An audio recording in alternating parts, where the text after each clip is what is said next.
주시는 말씀 마태복음 10장 32절에서 42절까지 옵시다. 자, 이제 저와 함께 한 절씩 나누어 읽도록 하십니다.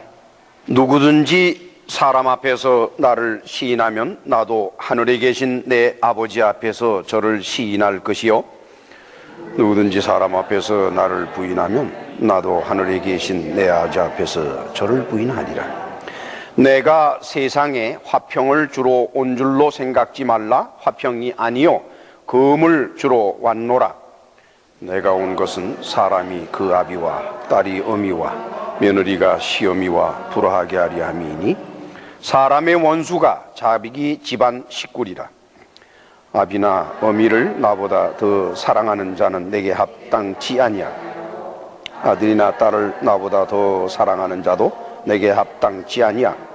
또 자기 십자가를 지고 나를 좇지 않는 자도 내게 합당치 아니하니라. 자기 목숨을 얻는 자는 잃을 것이요, 나를 위하여 자기 목숨을 잃는 자는 얻으리라. 너희를 영접하는 자는 나를 영접하는 것이요, 나를 영접하는 자는 나 보내신 이를 영접하는 것이니라. 선지자의 이름으로 선지자를 영접하는 자는 선지자의 상을 받을 것이요, 의인의 이름으로 의인을 영접하는 자는 의인의 상을 받을 것이요. 같이 읽습니다. 또 누구든지 제자의 이름으로 이 소자 중 하나에게 냉수 한 그릇이라도 주는 자는 내가 진실로 너희에게 이르노니 그 사람이 결단코 상을 잃지 아니하리라 하시니라. 아멘. 우리는 지난 2주간을 통해서 주일 낮예배 마태복음 강해를 통해서 좁은 의미에서 하나님의 종들, 다시 말하면 교회에서 인도자의 직분을 맡고 있는 목사님들이나 장로님들이 어떠한 마음 자세를 가지고 주의 일을 해야 되는지 하는 것을 2차례에 걸쳐 살펴봤고, 오늘이 3번째 마지막 부분이 되겠습니다. 근데 오늘 본문의 내용은 우리가 좀 전에 함께 봉독을 하였습니다만, 그거는 교회를 다니는 많은 사람들이 받아들이기가 쉬운 내용들이 아니에요. 특별히 현대교회는 기독교인으로서 신앙생활을 하고 살아가는 데 있어서의, 즉 그 신앙생활의 목적이라든가 아니면은 그 신앙생활의 열매를 일반적으로 이제 교인 개개인의 건강과 또한 인생의 성공, 그리고 가정의 평화, 그리고 지역사회와 국가의 번영, 이런 쪽으로 많이들 이렇게 말하고 있고, 또 그런 것들이 아주 조화 있게 강조가 되면은 교인들은 마음의 평화를 얻게 되고 교회는 번창을 하도록 되어 있습니다. 따라서 성장하기를 원하는 교회들은 교인 개개인의 건강이나 또는 성공을 이루고, 또 교인들의 가정이 평화를 유지하고, 그리고 지역사회와 국가가 번영을 이루는 데 도움이 되는 많은 프로그램을 교회 안에 도입을 합니다. 따라서 목사님들의 설교도, 또한 교육도, 카운셀링도 모두 이런 것을 목표로 구성을 하지요. 근데 오늘 본문에서는 하나님의 아들 예수께서 그러한 것과는 정반대가 되는 말씀을 하십니다. 예수님은 도대체 어떤 분이실까요? 어떤 분이시길래 오늘날 기독교 교회가 설교를 통해서나 아니면은 성경 공부를 통해서나 아니면 신앙생활의 지도나 이런 거를 통해서 추구하고 있는 것과 정반대가 되는 말씀을 예수님께서는 왜 하셨을까? 어떤 분이시길래? 예수님은 영원 전부터 계신 하나님의 아들이십니다. 그리고 그분은 본체적으로 하나님이신 분이십니다. 그리고 그분은 육신적으로는 다윗의 후손으로 이 세상에 태어나셨지요. 그런 과정을 통해서 사람의 아들이 되셨습니다. 또한 그분은 다른 사람의 죄값을 대신 치르기 위해서 십자가에 못 박혀 죽는 형벌을 받으셨지요. 그래서 그분의 십자가 형벌로 인해서 죄를 용서받은 사람들이 바로 그리스도인들이라고 하는 사람들이 올시다. 그래서 그리스도인들을 예수님을 쿠리오스라 그래요. 다시 말하면 주님이라 이렇게 말을 하고 있어요. 그리고 그러한 그리스도인들이 종교적인 모임을 갖는 형태와 장소가 바로 기독교 교회올시다. 그런데 바로 그러한 기독교 교회에서 장려하고 추구하고 하는 그러한 길이 주님이라고 부르고 있고 섬기고 있는 하나님의 아들께서 하신 말씀과 정반대가 되는 길을 걸어가고 있다 그런다면은 그런 교회는 도대체 누구의 교회이냐 하는 거예요. 이 교회 저 교회 구분할 것 없습니다. 오늘날 미국과 한국에 있는 거의 대부분의 교회에서는 오늘의 본문의 말씀을 설교하기가 무척 어렵습니다. 본문의 말씀을 여러 가지로 변형을 시키거나 또는 미화시키거나 순화시키거나 아니면은 렉토릭하게, 즉 하나의 사례나 또는 비유로서 변조를 시켜서 설교하면은 아주 기가 막힌 설교가 나오겠습니다만은, 그러나 예수께서 당초에 애초에 처음부터 이 말씀을 하실 때 의도하셨던 그대로 오늘날의 기독교 교회에서 말씀을 전하면은 두 가지 현상이 벌어집니다. 첫째 하나는 그 교회는 갈수록에 교인들이 줄어들기 시작을 합니다. 그리고 교인들은 하나씩 둘씩 교회를 떠납니다. 그리고 그 목사님은 결국 그 교회를 떠나거나 아니면 목회지를 잃게 되고 맙니다. 우리는 오늘의 본문을 살펴보면서 우리가 그리스도의 복음 안에 있는지 아니면은 그리스도의 복음 밖에 있으면서 채색하고 맛을 내고 미화되고 그려진 거짓 복음 안에서 예수 그리스도를 부르고 있는지 우리 스스로를 돌이켜보면서 그 실체를 알아내야만 될 것입니다. 자, 이제 다 같이 본문의 34절에서 39절을 같이 읽으십니다. 내가 세상에 화평을 주러 온 줄로 생각지 말라. 화평이 아니요 금을 주러 왔노라. 내가 온 곳은 사람이 그 아비와 딸이 그 어미와 며느리가 시어미와 불화하게 하려 함이니 사람의 원수가 자기 집안 식구리라. 아비나 어미를 나보다 더 사랑하는 자는 내게 합당치 아니하고 아들이나 딸을 나보다 더 사랑하는 자도 내게 합당치 아니하고 또 자기 십자가를 지고 나를 좇지 않는 자도 내게 합당치 아니하니라. 자기 목숨을 얻는 자는 잃을 것이요 나를 위하여 자기 목숨을 잃는 자는 얻으리라.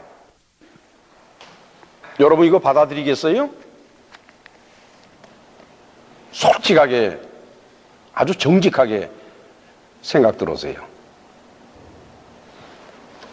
아니 뭐 예수 믿고 교회 다니고 그러면은 좀 뭐 집안도 서로 원수같이 싸우다가도 화목해지고, 특별히 부자지간 모녀지간에 세대 차이 때문에 문제가 생겼었는데 교회를 다니니까 그 세대 차이가 극복이 되면서 온 가족이 화목해지더라. 이런 거를 목사님이 얘기를 하고 예화를 들고 그러면 앉아서 아멘 아멘 하고 얼마나들 좋아하는데요. 여러분들은 안 그래요? 근데 지금 예수께서 하나님의 아들이 뭐라고 말씀하시는 거니? 내가 세상에 화평을 주러 온 것이 아니라 금을 던지러 왔다 이게. 그래서 가족 안에 싸움이 일어나도록 만드시겠다고 말씀을 하시니 이거 그냥 아멘 하시겠어요? 그러면 교회 다니면 이제 큰일 났는데, 온 가족이 싸움 속으로 들어가야 되는데 그래도 아멘들 하시겠습니까? 화평이라고 번역된 헬라어는 에이레네입니다. 에이레는 피스예요. 그러니까 뭐 화평이라고 얘기하든 평화로 얘기하든 마찬가지인데 한자에서 화평이라는 것과 평화는 조금 뉘앙스가 달라요. 화평이라 그러면은 다투던 사람들이 이렇게 다시 화합되는 게 화평의 의미를 갖게 되고, 평화라 그러면은 처음부터 다툼이 없는 상태 이렇게 되지요. 여기 세상이라고 번역된 헬라어가 예수께서는 코스모스를 쓰지 않으셨어요. 원래 세상이라고 번역되는 헬라어 단어는 코스모스입니다. 근데 예수께서 이 말씀을 하실 때 코스모스라는 단어를 쓰지 아니하시고 겐이라는 단어를 썼어요. 그러니까 우리말로는 다 똑같이 세상이라고 번역을 했는데 겐이라는 단어와 코스모스라는 단어가 따로 있어요. 겐이라고 하는 단어는 하늘과 반대되는 뜻을 가진 겁니다. 이 땅이라는 뜻이에요. 이 땅. 왜 예수께서는 코스모스라는 단어를 쓰지 않으시고 이 땅에 내가 검을 던지러 왔다라고 왜 그런 말씀을 하셨을까? 겐이라고 하는 것은, 땅이라고 하는 것은 영원히 존재하는 것이 아닙니다, 여러분. 이 지구는 영원히 존재하는 것이 아니에요. 언젠가는 흔적 수 없이 사라져버리는 것이 지구입니다. 게다가 더 한심한 일은 저와 여러분들은 영원한 존재가 아니에요. 우리가 언제 태어났든지 간에, 언제 죽든지 간에 우리가 태어나서 죽는 그날까지 잠시 이 땅에 살다가 가는 존재들이 올시다. 지금 예수께서는 영혼의 상태에 계신 분으로서 초놈과 같이 짤막한 인생을 살아가는, 그걸 바라보면서 겐이라고 그러셨어요. 겐. 내가 이 땅에, 이 잠시 있다가 사라져버리는 이 땅에 내가 화평을 전하러 온 줄 아느냐? 아니다. 내가 검을 던지러 왔다. 이렇게 되는 것입니다. 사람이 이 땅에서 태어나서 이 땅에서 살다가 육신이 죽으면 그 육신은 다시 땅으로 돌아가지요. 그래서 겐입니다. 땅이에요. 예수께서는 그러시는 거예요. 잠시 살다가 사라져버릴 짧은 인생의 의미를 가지고 말씀하시는 거예요. 가만히 생각해 보세요. 영혼이란 세계 속에서 반짝하면서 태어났다가 어느 순간에 번쩍하면서 사라집니다. 그 기간이 있어요. 어떤 사람은 60년을 살고, 어떤 사람이 20년 살고, 어떤 사람은 100년을 살고, 기록지가 늘었다 줄었다 하겠지요. 그런데 육신의 건강이나 우리 개인의 성공을 생각을 하고, 또 가정의 평화라는 것을 생각을 하고, 국가의 번영이라든가 지역사회의 번영을 생각을 하면은 그것은 무엇을 말하는 거니? 잠시 있다가 사라져버릴 그 짧은 기간 동안에 소망을 두는 것을 말하는 것이옵시다. 누구든지 기독교회를 다니는 분들이 누구든지 간에 자기 인생의 성공이나 건강이나 아니면은 가정의 평화라든가 또는 지역사회의 번영 또는 국가의 번영, 이런 것이 신앙생활의 목표가 돼버리면은 그 사람의 소망은 울에 갇혀버리는, 다시 말하면은 허망한 것에 들어가 버리고 말고 영원을 향한 소망이 사라져버리고 말아요. 예수께서는 화평이 아니라 검을 주러 왔다고 말씀하시는데, 이 검이라고 우리말로 말을 하면은, 검을 우리가 보통 검 그러면 긴 칼이에요, 그렇죠? 칼 기고 싸우는 거죠. 그게 검이죠. 그렇게 말을 해요. 근데 이 검이라고 번역된 헬라어 단어가 마카이란인데, 마카이란이라고 하는 것은 긴 칼을 말하는 게 아닙니다. 나이프로서는 큰 칼이에요. 그러니까 저 부엌칼 이런 거로 봐서는 부엌칼 중에는 조그만 칼도 있고 좀 긴 칼도 있죠. 근데 부엌칼 가운데 큰 거로는 뭐래요? 고기를 쓸 때 사용하죠. 그 칼이 바로 마카이란이라고 하는 로고 불려지는 칼입니다. 또 한편 그런 부엌칼 말고 검을 따진다 그러면은 이 마카이란은 small sword예요. 그러니까 검 중에서도 짧은 거. 그 뭐예요? 단도지, 단도. 단도를 말하는 겁니다. 그 다음에 여기서 우리말로 내가 검을 주러 왔다 이렇게 주다라고 우리말로 번역된 헬라어가 발로라고 하는 단어인데, 발로라고 하는 단어는 주는 것을 의미하기보다는 throw 하는 거예요. 집어 던지는 걸 말해요. 그리고 히트하는 걸 말해요. 어떤 목표를 향해서 팍 던지면은 그 목표에 딱 들어맞죠. 그게 바로 발로라고 하는 헬라어 단어의 뜻입니다. 즉 예수께서는 뭐라고 말씀하시는 거니? 내가 화평을 너희에게 주러 온 것이 아니라 내가 단도를 너희에게 던져서 너희에게 맞추려고 왔다. 이게 단도가 팍 박히도록 그렇게 하시려고 왔다는 뜻입니다. 예수께서 오시기 전, 그리고 예수님이 계시던 그 시절 이스라엘에 살고 있던 유대인들은 온통 생각이 모세의 율법을 지킴으로써 이 땅에서 형통하고 번영하며 유대인들 자신이 건강하고 성공을 하고 유대인들이 자기 가정의 평화를 누릴 수가 있고, 그 다음에는 로마 제국의 통치를 받고 종속돼서 살아가고 있는 유다 나라가 독립을 해서 번영을 하게 될 것이라는 소망 속에 살고 있었습니다.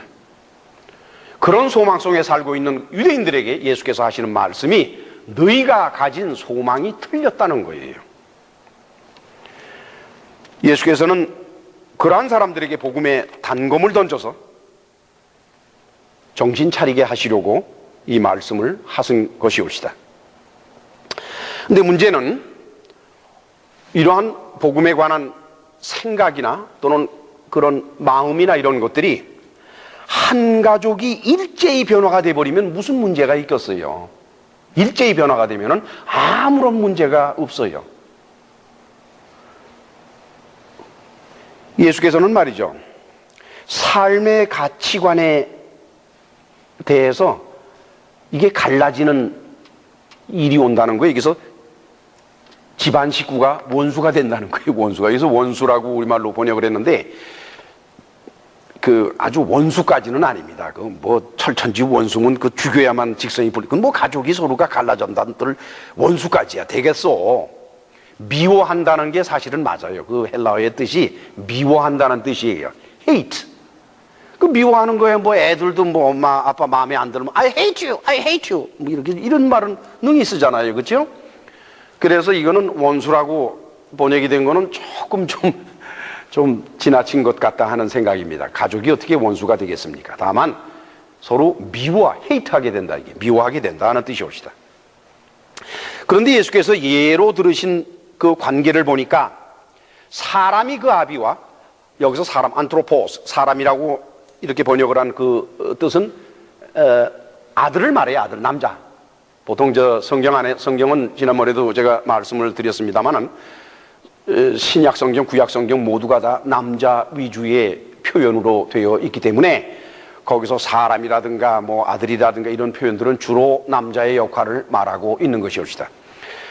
그러니까 아들은 아버지하고 갈라서고 딸은 어머니하고 갈라서고 며느리는 시어머니하고 갈라선다. 여기서 불화한다라고 번역이 된 단어가 디카조인데, 디카조라고 하는 단어는 불화라는 의미도 물론 있지요. 그러나 그것의 진짜 의미는 divide into two, 갈라져 버리는 거 말이에요. 그러니까 하나가 되지 않고 쫙 갈라져 버리는 것을 말하는 것이 옳습니다. 여기서 보면 말이죠, 뭐 남편이 아내하고 뭐 형제가 서로 갈라진다라든가 뭐 이런 식이 없어요. 그게 없이 예수께서는 뭐라고 그러는 거니? 부모 자식 간에 갈라진다는 거예요. 그런데 부모 자식 간에 갈라지는 이유가 뭘까요?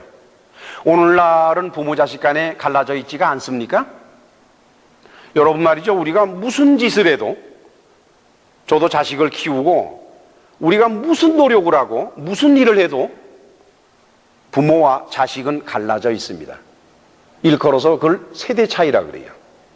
세대 차이에서 오는 그 간격은 막을래야 막을 길이 없어요. 그러니까 갈라지게 돼 있어요. 그거는 예수께서는 그 갈라짐의 상태를 세대 차이로 이렇게 말씀을 하십니다. 다시 말하면 사람이 살아가고 있는 세대, 그 시대가 주는 문화적인 거나 또는 그 시대가 주는 어떤 정신적인 영향이거나 아니면 그 시대에 있는 사회적인 어떤 영향이라고 하는 것은 시대를 초월할 수가 없다는 거예요. 그래서 성경에 대한 해석도 시대에 따라서 달라지고 또 세대에 따라서 달라진다는 겁니다. 그렇기 때문에 잘 안 돼요. 여러분들은 경험 없으세요? 똑같은 성경 구절을 가지고 아들하고 의논을 할 때 일치가 안 되는 경우를 여러분들이 발견을 하실 겁니다. 저는 자주 발견을 해요. 자주. 저는 제가 목사고 제 자식들도 자기 아버지가 목사인 걸 알지만 또 성경은 제가 전문가지 제 자식들은 전문가가 아님에도 불구하고 그러나 그들이 성경을 이해하고 해석하고 자기 인생에 적용하는 그 방향하고 아버지인 제가 하는 거하고는 차이가 나는데 그게 여부코면은 아유 아버지가 목사니까 목사님이 따라가죠 하고 올 것도 같지만 안 와요. 아버지는 아버지고 나는 나고 아버지 생각은 아버지 생각이고 내 생각은 내 생각이고 이렇게 딱 갈라져요. 디카조 된단 말이에요. 디카조가 돼버려요. 그러시면서 예수께서는 계속 뭐라고 말씀하시는 거니? 아비나 어미를 나보다 더 사랑하는 자는 내게 합당치 아니하고 아들이나 딸을 나보다 더 사랑하는 자도 내게 합당치 아니하다 그러셨어요. 아버지와 어머니가 서로 사랑한다라고 그러지 아니하시고 아버지와 어머니를 아들과 딸들이 예수님을 사랑하는 것보다 더 사랑해도 안 되고 부모들이 자식들을 사랑하되 예수님을 사랑하는 것보다 더 사랑해도 안 된다 그랬어요. 이런 말 들으시고도 계속 교회 다니실 겁니까? 저는 교회 다니시는 분들이 정말 알고 다니는지 성경을 제대로 알고들 다니는지 아니면은 뭘 모르고서들 다니는지 전 이해가 안 갈 때가 참으로 많아요. 왜 이런 거니? 성경은 구약부터 신약까지 어떤 흐름이 있어요. 그 흐름이 하나의 흐름이면서 그게 대라고 말할 수 있는 이렇게 우뚝 서 있는 대 이런 중심이 있는데 그 중심은 사람이 받아들일 수 있는 성격의 것이 아닙니다. 절대로 아니에요. 그런데 뭐 할렐루야 모여서 하고 아멘하고 막 그러는 거 보면은 아이고 저 사람들이 정말 알고들 저러나 저 사람들이 알고 있는 하나님은 도대체 어떤 분이길래 저렇게들 저럴까. 그리고 실제로 기독교 교회를 다니면서 신앙생활하는 많은 사람들이 개인적으로 추구하거나 또 개인적으로 생각하는 여러 가지 것들을 들어보면은 그거는 성경의 내용과는 정반대의 것들이 참으로 많습니다. 여기서 예수께서는 뭐라고 말씀하시는 거니? 나보다 더 사랑하는 자는 내게 합당치 않다 그래서 합당치 않다.